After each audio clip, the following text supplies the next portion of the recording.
High, আমি চম্পা। সকলকে জানাই সুপ্রভাত। তো গাইজ, তোমরা কেমন আছো? আশা করি নিশ্চয়ই ভালো আছো। আমিও ভালো আছি। তো আমি সকালে উঠেই বিছানা গুছিয়ে আজকে ঘরটা ভালো করে ঝাড়লাম, কারণ সামনে তো পুজো, তোমরা তো সবাই জানোই। তার জন্য আমি ঘরটা ভালো করে ঝেড়ে নিলাম। তো নেওয়ার পরে স্নান টান করে রেডি হয়ে তারপরে তারপরে খাওয়া দাওয়া করে নিলাম। খাওয়া দাওয়ার পরেই এবার দেখছি লেবু মাখাচ্ছে। তা লেবু মাখাচ্ছে শুনেই তো জিভে জল চলে আসলো। তো তারপরে আমি তাড়াতাড়ি করে দৌড়তে দৌড়তে চলে আসলাম, যেহেতু লেবু মাখা হচ্ছে। তো তারপরে আমি বসে পড়লাম। তো বসার পরে দেখছি আস্তে আস্তে করে লেবুগুলো ছাড়াচ্ছে, ছাড়িয়ে মাখা করবে। তো লেবু মাখার কথা শুনে ছোটবেলার কথা মনে পড়ে গেল। ছোটবেলায় আমরা ঠিক এরকমই করতাম।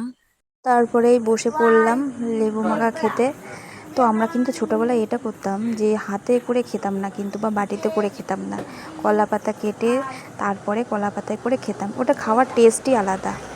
তো তারপরে আমার ভিডিওটা এখানে শেষ করছি। তোমরা সুস্থ থাকবে, ভালো থাকবে। তোমাদের সঙ্গে আরও গল্প বাকি আছে। বাই।